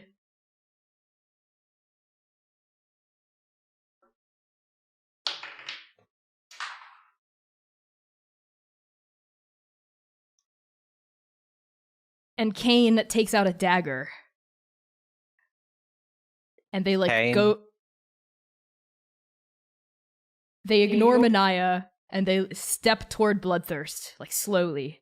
Bloodthirst is just sort of like looking up at Kane, like with very calm crimson eyes. And Kane just says, "Get up." And Bloodthirst struggles to his feet. And Kane holds this dagger really tight in their hand. And they run it through Bloodthirst's heart. Oka puts a hand kind of on Manaia's chest as she goes to move forward and looks up at her. Manaia, there are some monsters that do deserve to die.